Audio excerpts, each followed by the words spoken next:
Alternative Fakten über die Elbphilharmonie kursieren im Internet. Ohne diese Kolleginnen und Kollegen würden den Gästen der Elbphilharmonie so einige wichtige Fakten über das Haus entgehen.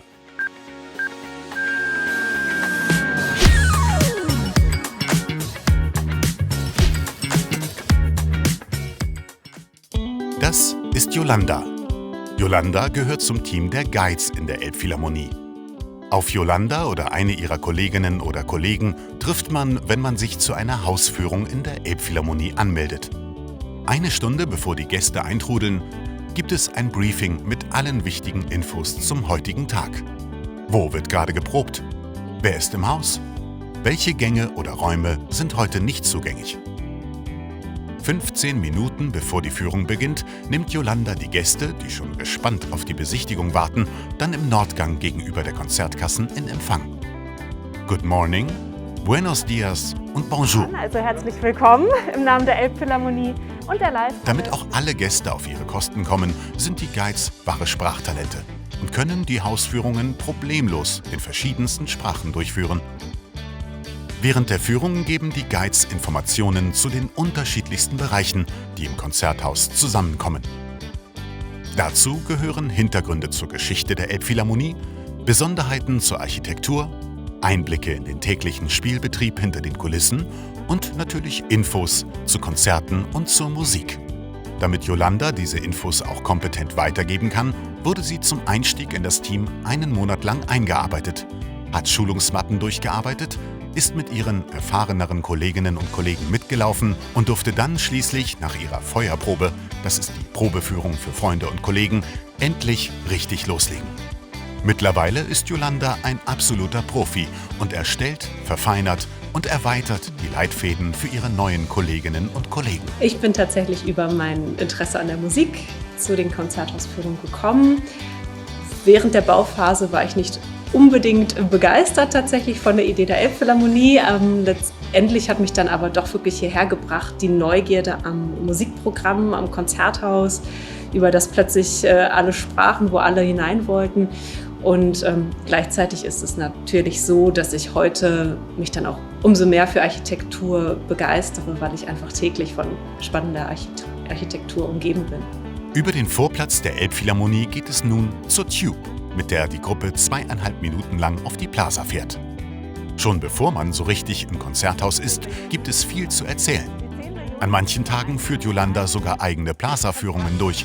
Es lohnt sich also, hier einen Augenblick anzuhalten und ein paar Infos über die Plaza zu erfahren. Für mich macht die Plaza besonders, und das erzähle ich ja auch gerne während meiner Führung, dass sie der Knotenpunkt im Gebäude ist, wo sich eben alle begegnen, sei es, wenn man zum Konzert kommt, wenn man zum Hotel möchte oder eben auch, um die Aussicht zu genießen, ob man nun aus Hamburg kommt oder von auswärts als Gast in der Stadt ist.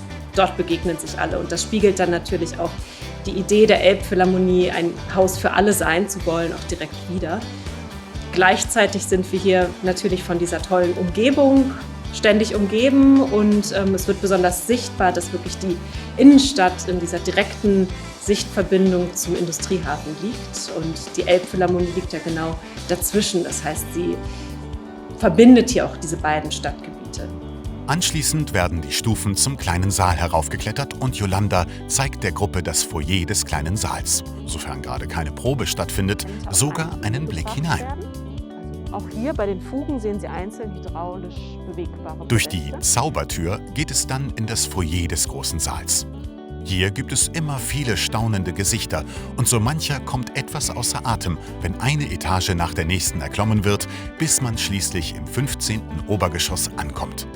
Bei bis zu 3 Führungen am Tag kann es für Yolanda also ganz schön sportlich werden. Also ich halte mich tatsächlich sehr gerne, vor allem bei Sonnenschein, im Foyer des großen Saals auf, weil man dann eben direkt bemerkt, wie wirklich natürliches Tageslicht hier Einfluss auf die Architektur nimmt. Und es ist dann tatsächlich so, dass ich auch erst im richtigen Licht hier einige Winkel, Ecken, Korridore für mich entdeckt habe, die ich dann eben auch gerne weiter zeige. Es gibt sehr viele Dinge, worüber die Gäste staunen. Ich würde sagen, ein Beispiel ist die Glasfassade, einfach in ihrer Komplexität, die doch immer wieder zum Staunen bringt. Das Highlight einer jeden Führung ist natürlich der Blick in den großen Saal. Hier kann sich die Gruppe kurz ausruhen, für ein paar Minuten die Stühle testen und die Atmosphäre auf sich wirken lassen. Musik hört man zwar im Moment nicht, dafür hat Yolanda aber natürlich auch im großen Saal viele Details und Infos im Gepäck, die noch einmal einen ganz neuen Blick auf den Saal hervorbringen. Für mich ist es nach wie vor auf jeden Fall besonders, in den großen Saal zu kommen, jeden Tag. Vor allem, weil ich auch den Unterschied kenne vom Konzertbetrieb abends mit viel Publikumsverkehr und dann eben den Vergleich tagsüber, wenn der Saal komplett still teilweise ist. Und natürlich ist es auch toll für uns, den großen Saal während Proben erleben zu können, sodass wir eben ganz viele unterschiedliche Eindrücke bekommen. Also ja, für mich ist es nach wie vor besonders, dort an dem Ort auch zu arbeiten. Nun geht es durch das Foyer beider Säle wieder zurück zur Plaza, wo Yolanda die Gäste verabschiedet. Für Yolanda ist hiermit die erste von 3 Führungen für heute geschafft. Durch die immer verschiedenen Gäste ist aber jede Führung für sich einzigartig und es gibt immer wieder Überraschungen, die sie erwartet. Und so freut sich Yolanda auch schon jetzt auf die nächste Gruppe.